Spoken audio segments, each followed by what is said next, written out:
Thank you. So what are our origins? We could talk about the Big Bang and go right back to the formation of the universe, and we would go back about 13.8 billion years. We could come forward and talk about the origin of our sun at about 5 billion years, and we could move forward again, come to the origin of the Earth about 4.6 billion years. But tonight's talk, I'm talking about just the last 7 million years to about the last 300,000 years. So I'm not going to talk about anatomically modern humans. We're going to talk about between that time. And it's one of the things you find when you research this topic is that there's not a lot of agreement. There's a lot of argument between people about what's considered a hominin, what's considered a hominid. Should it be in the human genus? Should it be in the Australopithecus genus? Lots of confusion. And we're getting some really nice models like this now. These guys are the sorts of people that work in forensics, and they have to reconstruct people's faces and so on. So they're putting their talents now into things like recreating what these human ancestors may have looked like, or maybe I should say human cousins. So here we've got a little bit of a timeline. As I mentioned, a few dates there, 13.8 billion for the universe there. First life, the chemical signature of life, about 3.8 billion years ago. And we can move forward to the first fish about 530 million years ago. Land plants, the appearance of land plants. Birds about 160 million years ago, and so forth. So early explanations about the evolution of humankind really came from, in the old days, they relied on mythology and religion and philosophy. And so people turned to ancient creation myths like the Prometheus with the ancient Greeks. We could talk about Byami, who's one of the Aboriginal created beings from New South Wales, and he was said to have created the first two humans, 2 males and 1 female, from the clay of the earth. And then we could talk about biblical mythology and Genesis and so on.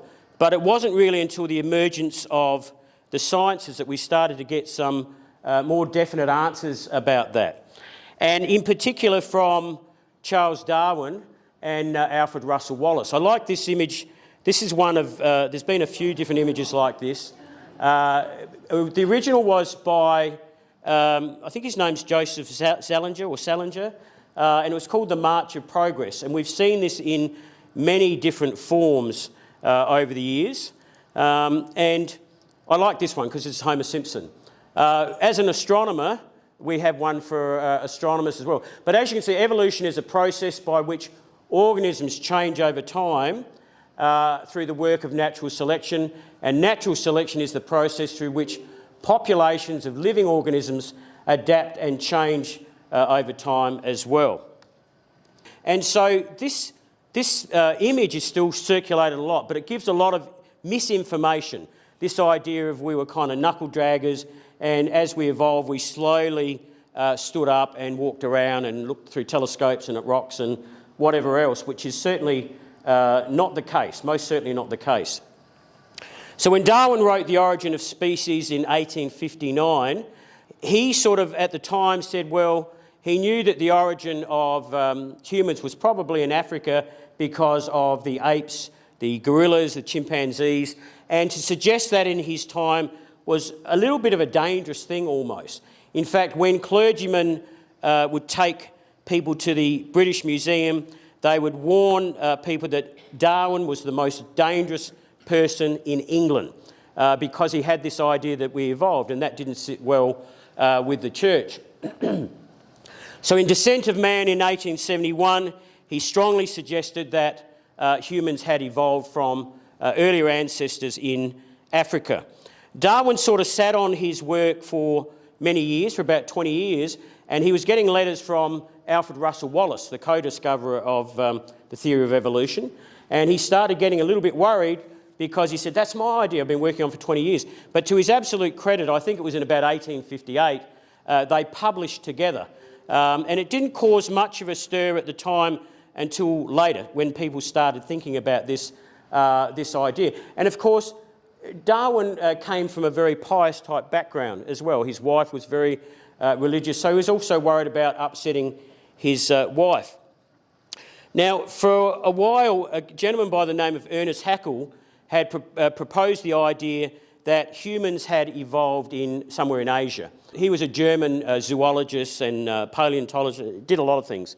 Anyway, he sort of influenced the thinking of the day, and so Eugene Dubois, who was a Belgian doctor, he started looking for fossilised human remains, and he, at the time, because of Haeckel, they said, well, humans must have evolved in Asia and in Indonesia. So he started looking in Indonesia, and in Java was where he found in 1891, I think it was, 1889, sorry, he found what we now call Homo erectus, which in those days they called peking man. So they found Homo erectus, this beautiful model here. I modelled for this, by the way. This gentleman here, which they used to call peking man. So they found Homo erectus. And Homo erectus, which I'll mention a little bit more about in a moment, but they were the first hominids to really leave Africa about 1.8 million years ago. And we've got a few skulls here. This is thanks to Francis in the museum here, and a little Australopithecus africanus, sorry. And these ones here, look, if you want to pick up these two here for a photo, that's fine. Please don't touch the others because they're quite breakable. All right, along comes a gentleman by the name of Raymond Dart, and he was born in Queensland, and we won't hold that against him. But Dart was a very clever man, and he spent his younger years in World War I as a medic, and he was very interested in the study of human origins as well.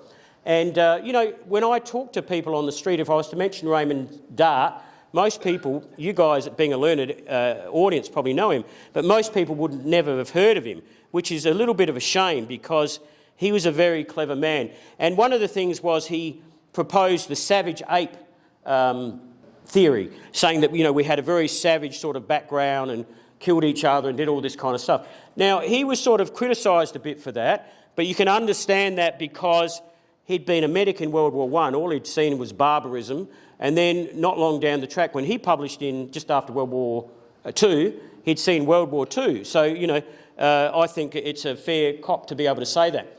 But the thing he did was he described this little species here, which is one of the Australopithecines, and it's known as the Taung child, and it's on display here in the Tate Museum. So this was really the first Australopithecine described. And one of the things we look for to say something is human or on the path for being human, things like reduced canines, right? The morphology of the leg. Is it set up for upright walking? The foramen magnum, the hole at the back of our skull, because we know with a chimpanzee, put that down delicately, with a chimpanzee they tend to walk on their knuckles and they rarely stand up. All right, when they do stand up, they're really not set up. Their pelvis, their legs are really not set up for upright walking. So we look for, you know, evidence of bipedalism in the morphology of the bones, reduced canine size. There are various things we look for in that. And that's Dart there. He actually dug this out of the limestone with his wife's knitting needles because, you know, we didn't have all those tools. So Dart published on this, and he dared to say human origins were in Africa. Now, because of, for a long while, mainly British establishment and the Americans said, no, human origins are naturally in Europe, or they're naturally in Asia. So for him to go against the establishment and say, no, human origins were in Africa, that didn't sit very well. So he was ostracised a lot by the scientific community, and they tried to make his life difficult at times, but to his absolute credit, when he couldn't publish in one paper, he'd go to another paper, and he was publishing without their help. All right, let's move on. He did have his supporters. One of them was a Scotsman by the name of Robert Broom. Broom was looking at early therapsids, so mammal-like, kind of similar to synapsids, cross between reptiles and mammals, that type of animal. So he was a supporter of Raymond Dart, And he, in the old days, used to go into these caves with a stick of dynamite and just blow holes in the cave, and that's the way they used to excavate fossils in those days. So he found a lot, he was very successful, but they must have destroyed a lot of fossils at the time as well. And Broome spent most of his life in South Africa as well, a lot like Raymond. So as of 2023, evidence suggests there have been 27 different hominin species to have evolved on the Earth. And keep in mind, we've probably just scraped the surface. From the time I started putting this talk together some years ago, and from even in that time, things have changed. They've found more species. We've learned more about the genome of various species, and so on. So originating in Africa, more than 60 different species of apes roamed the world during the Miocene epoch. So in a way, we're kind of the last ape standing, if you like, even though we have gorillas and chimps and other hominids. Africa has 54 countries. Most people forget that, and I must admit I'm ignorant sometimes when I'm watching something like the Olympics and Burkina Faso marches out on the field, and I think, where the hell is that, But a lot of the finds, as Francis would tell you, Francis and Martin, Francis' husband, is an absolute expert on this stuff, but a lot of the finds have been found through the Rift Valley, where there's been geological upheaval, and this is sort of splitting apart. So through Ethiopia, Kenya, Tanzania, that area, but there were a couple found up in Chad as well. I think my point is getting a bit flat. So this is the confusing thing for me. When I first started, we were just talking about hominids. Now they've split them into hominins and hominids. I don't know why they just didn't pick a completely different word there to describe things. But basically the hominids are the group consisting of all modern and extinct great apes, including humans, chimpanzees, gorillas and orangutans. So basically chimpanzees and humans had a common ancestor about 6.5 million years ago. And so where that split takes place is where we fit into the hominin category. And there's no agreement with, there's arguments and little agreement about where certain ones should sit in the line of these creatures as well. So I'm going to move through a few of the genuses. I hope most of you will know that we put animals into life domain, kingdom, phylum, class, order, family, genus and species. Most of the time we just talk about the scientific name, the binomial name, Homo sapiens, Pan troglodytes for chimpanzees. And so Sahelanthropus appears about 6 million years ago. And this is one that's thrown people a little bit because it appears right around the time that the split between humans and chimpanzees took place. You'll read in various sources, they say between 7, 6, 5. The most recent stuff I looked at, they seem to settle on about 6.5 million years. So Sahelanthropus tugensis emerges as about 7 million years ago. So there's debate on whether where this animal fits in. Is it a human cousin? Is it not related to humans? But they're looking again for things like reduced canines and these features. And as you can see now, we speculate about the way these creatures may have looked, but certainly they look very chimp-like, I guess, to me. All right, so that's up in Chad. So discovered by a student name, I'm not going to try and pronounce that name, I'm not good on that. But the name, the origin of the name, as you can see, Sahel comes from the Arabic al-Sahil, literally means coast because they're referring to the edge of the Sahara Desert. And of course, man from the Greek anthropos. So that's the origins of the name. So then we move on to the genus Orin. Incidentally, when I mentioned the way we classify life, the way I teach kids at school, do you remember when you were at school, when we learned the planets, it was my very energetic mother just sat under new pillows when we included Pluto. And we take the first letter. I do little dominant kings play chess on fine glass surfaces. So if you want to teach the kids, the grandkids or whoever, that's the way you remember them. Now, Orin tugenensis emerges about 6 million years ago. And again, so these are hotly contested species, whether they are cousins or whether they are not cousins. And this, the remains of these creatures were found in Kenya, from memory. we're going to move on from this guy and we're going to get a little bit closer. Now, another one that's been hotly debated is Ardipithecus, and there are two species of Ardipithecus. There's Ardipithecus catabar and Ardipithecus ramidus. And Ardipithecus, again, look, we would look at this creature and describe it as an ape. But the difference is that it appears this creature was walking upright. So we had a bipedal creature. Again, they would look at the hole at the back of the skull, although with catabar, they've only found bones like this. But we can learn a lot from bones, and we can learn a lot from teeth as well because of the plaque that builds up on teeth. They can analyse the teeth, they can get DNA from some of these creatures, they can work out where they live, did they live in a forested environment, and they look at the oxygen isotopes which they get from with what they've been drinking. Ardipithecus ramidus was Tim White and his team, and I think this was in the 90s when they first found this. I invested in a whole lot of books before I did this talk, did a lot of reading, and one of the books absolutely says, no, this is not on the human lineage, and so there's a big argument going on between this team in Germany and this team in the United States about, but you know, it is evolving features that we would describe as human-like. You can see the hands and the arms are still very much like an ape, but it is upright in its stance and so on, and they recovered quite a lot of the bones that come from this particular animal.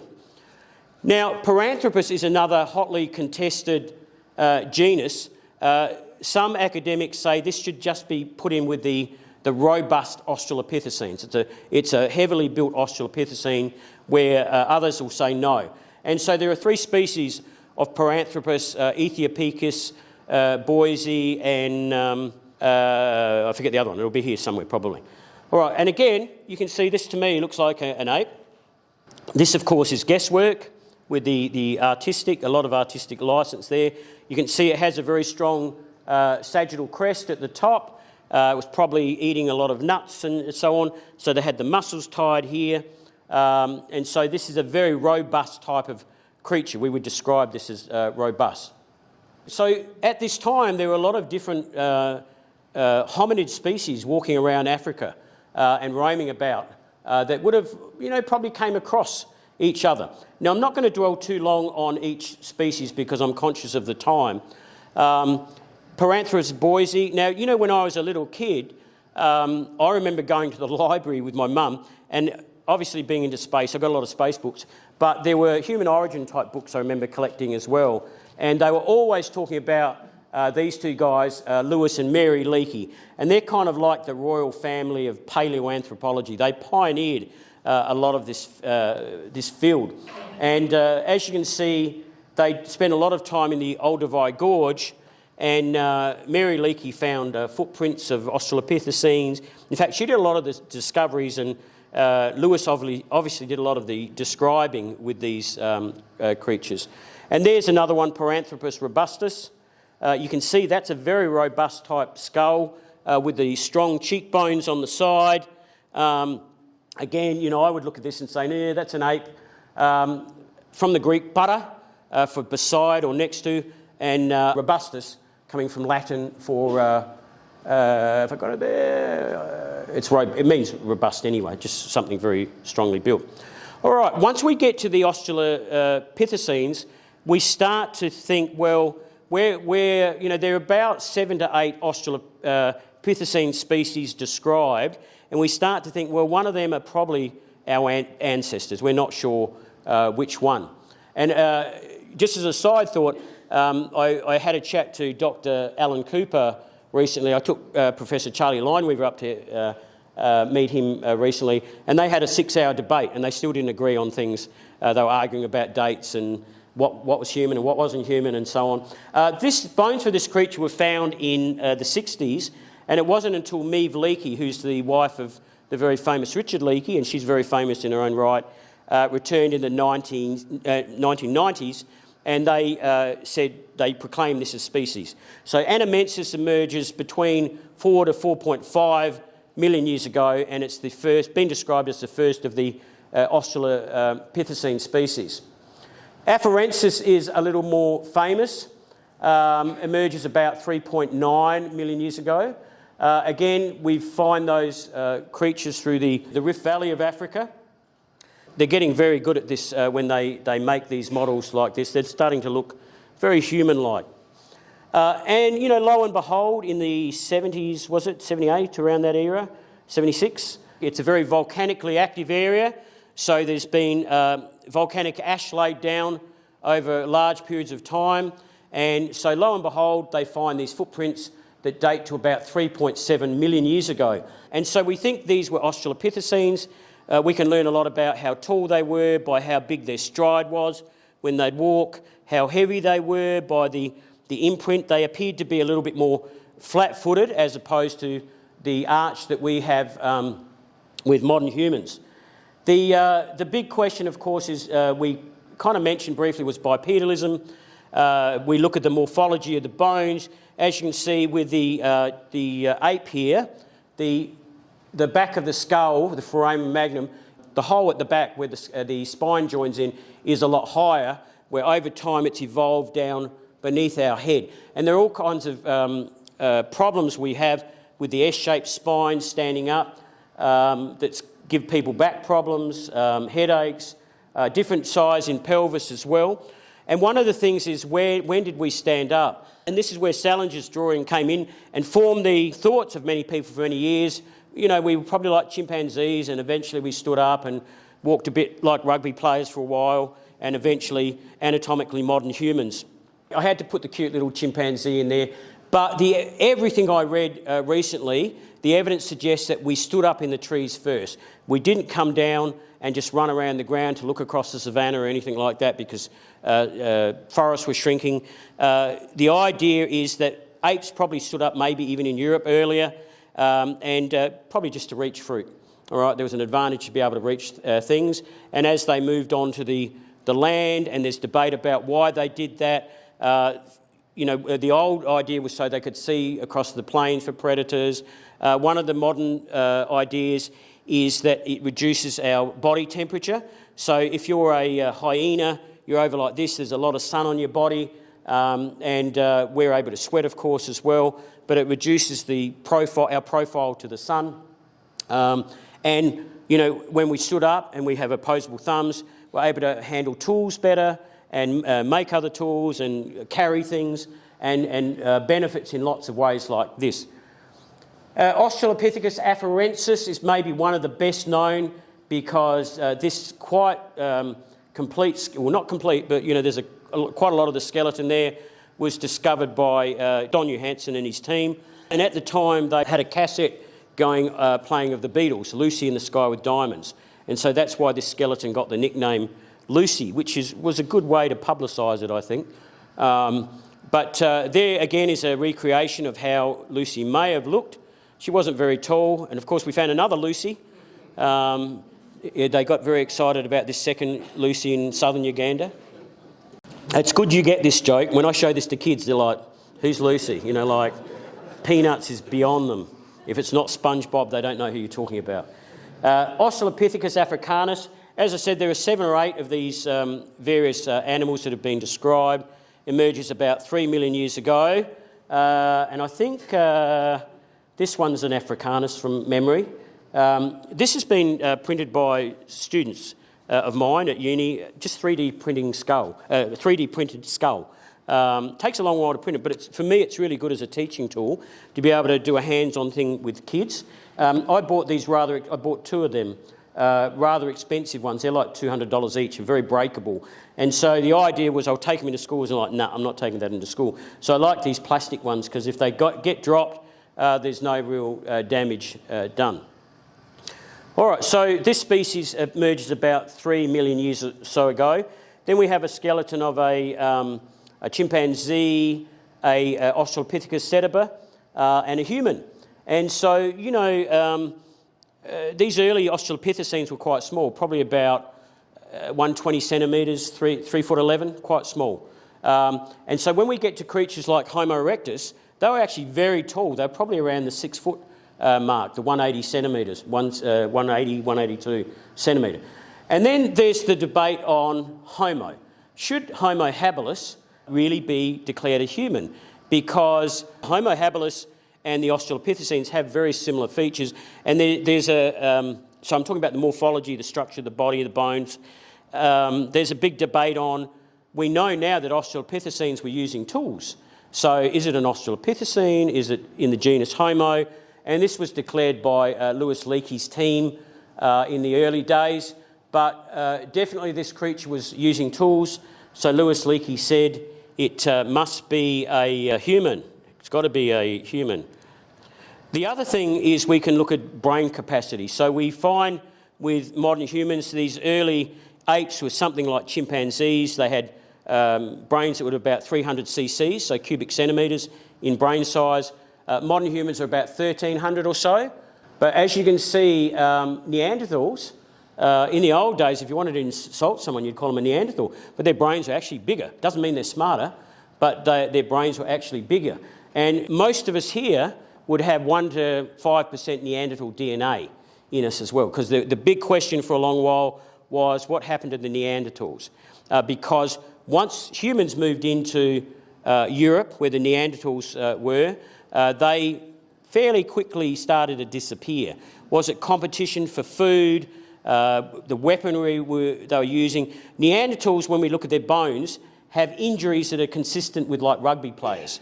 They have huge breaks because they were probably using spears when they would go up to mammoths and woolly rhinos and those kinds of creatures and getting injuries. But the important thing was that they were healed up. They had to be looked after by someone. So they were looking after each other within these groups. Whereas one of the things I think may have been a factor was that Homo sapiens had a different type of technology. The old guns, germs and steel situation where we tended to have spears like, I'm not getting near that animal, I'm going to throw a spear at it. So it might have been that. But we also find the DNA. Now, and there's this kind of rosy view that, oh, we met them and, we loved them and so we had children. I think that's absolute rubbish, personally. Humans, by their very nature, when they go in, if they've got superior technology, they probably raped the female Neanderthals, and that's where our DNAs come in. And we know that with populations of Aboriginal Australians, with Melanesians and groups in the Philippines, they also have Denisovan DNA as well, about 6% Denisovan DNA. So unless you're from Africa, nearly all Africans don't have the Neanderthal DNA. There's been a little bit of to and from Africa to Europe, but we know that they've been isolated for a lot longer. So here in this chart, we've just got millions of years and how our brain size is getting bigger over time. All right, I'm not going to dwell too long on these because I don't want Francis to blow the horn on me, but you might know that Homo naledi was a fairly recent one described by Lee Berger and his team. And so they found this cave in South Africa. It's called the Rising Star Cave, I think. And just bones everywhere. So were they being thrown down there as some sort of burial practice? Did they fall down there? And there's been a whole lot of debate about this. Every one of these species you could do a full-on lecture about. There's so much information. He couldn't get in there because it's a very tight fit. So he advertised for university students to come in and spend time in the cave. And so the ones that were most suited were small, petite women. They were the only ones that could squeeze into these areas. And one of them was an Aussie girl as well. I think she's from Sydney. But there are some amazing discoveries that have come through this area as well. And there's a comparison of some of the skulls, Homo habilis, Homo erectus. And so, as I said, Homo erectus was the first hominin to walk out of Africa about 1.8 million years ago, maybe earlier. The more recent Homo floresiensis I've squeezed in here. I haven't put Denisovan because we haven't really found Denisovan stuff apart from a tooth and a small bit of finger bone. And there are two other species that we find in the human genome that we don't know who they are, where they, until we find remains. Homo ergaster is basically, my understanding is the African Homo erectus. So we think some stayed in Africa, some walked into Europe, some migrated back to Europe over time. And I've had some arguments about, look, it's exactly the same species, shouldn't be called anything different. But there are slight differences in the morphology, the shape of the bone and the skull and so on. There's a happy looking, I don't know why they don't ever have any of these models slightly smiling. They always look a bit stunned or angry. But Homo erectus, as you can see, lived from around 1.8 million years ago. So this was the most widely spread hominin species. This is the one that was found by Eugene Dubois in Java, and the one that was modelled on this creature here. This is a replica of a Homo erectus skull. Here you can see it's got a very strong brow ridge, very human with a flatter face, but strong muscles that would have come up around the head there as well. If you compare it to a modern human skull, we're quite flat-faced. And there's been a price to pay from that from an evolutionary point of view. This is why we have impacted wisdom teeth and so on, as things have shrunken up in our jaw over time. So there's just sort of a height thing too. There you can see how tall Homo erectus was. You know, most of these guys were sort of my height, you know, like I'd be the perfect height for a Neanderthal. About my height, but very, very robust, very, very strong. I wouldn't have liked to have got into a fight with a Neanderthal. I don't think you'd survive. There's quite a debate on when Homo erectus became extinct. I've gone with this date because this is the most common date. The other thing was we had a bit of a debate with Alan Cooper about whether we interbred with Homo erectus as well. And there's no good evidence at the moment that we did, but it doesn't mean that we didn't. I've squeezed this one in. I'm not going to really comment much about this creature, but I just think it's interesting. Homo floresiensis, which were little small creatures that lived on the island of Flores, about that height. When they discovered them, it was an Australian and Indonesian team. Of course, Australians don't know anything about this stuff, so they were criticised heavily by the American and British establishment. And even some people here were saying, look, it's just a little individual with microcephaly, a disease, but now they've found lots of the skeletons and lots of remains. And there's a few books floating around just about this creature, and they're very, very, very interesting. They were found in this cave, Liang Wao Cave, I think it's pronounced. Again, look, you know, I challenge anyone, you could put a talk together on all of these subjects. They're interesting. We're getting near the end there, Francis. So Homo neanderthal was a species kind of similar looking to us. Now, based on the morphology and their appearance, we group them into a different species. But Charlie Limeweaver was arguing with me recently, and he's saying, well, you know, we know what's the definition of the species, because the old definition was like, if you can interbreed with someone or another animal, it's the same species. So we could interbreed with Neanderthal. So his argument was, it's just a subspecies. We're still part of the same species. His argument is that we shouldn't be separate. You know, a horse and a mule can breed together as well. Horse and a mule? Yeah. Horse and a donkey, and we get a mule. Sorry, that's right. And incidentally, they're all females that come up, but they can't have babies. They're infertile when they're born. Thank you for the donkey thing. So in the 1800s, they found these large bones in Germany, in the Neander Valley. Tal is just a word in German to describe valley and so on. And so Neanderthal man, as you can see, appears about 300,000 years. And we know that they had a lot of culture. We're finding more and more would wear beads, and there's ochre, and there was always this kind of mentality that they're dumb, they're like troglodytes, you know, they're not very smart. They most certainly probably had their own language and used hand gestures and communicated, but how sophisticated that was, who knows? Who knows? A very hard thing to pick. In 2019, at Normandy, they found a whole lot of Neanderthal footprints. And you might be aware that I think to about as recent as maybe 30,000 years, there was a population of Neanderthal that survived in near Gibraltar and on the coast of Spain. But they were fairly widely spread throughout Asia. And we get a number of our features from Neanderthal DNA, like apparently red hair, blue eyes. I'm blue-eyed, so I've got a bit of Neanderthal DNA in me for sure, and so on. And then we come to us. And I'm not going to comment much about beyond this period of time, but it's been long suggested that anatomically modern humans appear about 200,000 years ago. That's getting pushed back a little bit now. the latest I read, and when I was chatting to some of the experts in this field, they said probably about 230,000. You've got anatomically modern humans. There is some evidence a little bit further back. But again, you know, if I was to give this talk to you in 10 years' time, a lot of this will change because they're just finding new information by looking at these creatures. Their genome as well, the Neanderthal genome has been mapped, so it's very, very interesting. And so over the last 6.5 million years, we've gone from walking the savannas and the jungles of Africa to walking on the moon in 1969. So it's been a fairly long journey. And, you know, someone like Alan Cooper can talk about the journey from 200,000 years, where we come out of Africa about 80,000 or so years ago, and we had humans in Australia by 50,000 years. That's according to mitochondrial DNA.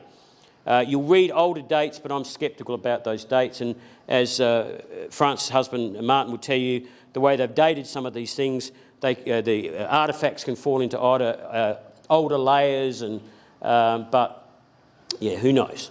All right, thank you.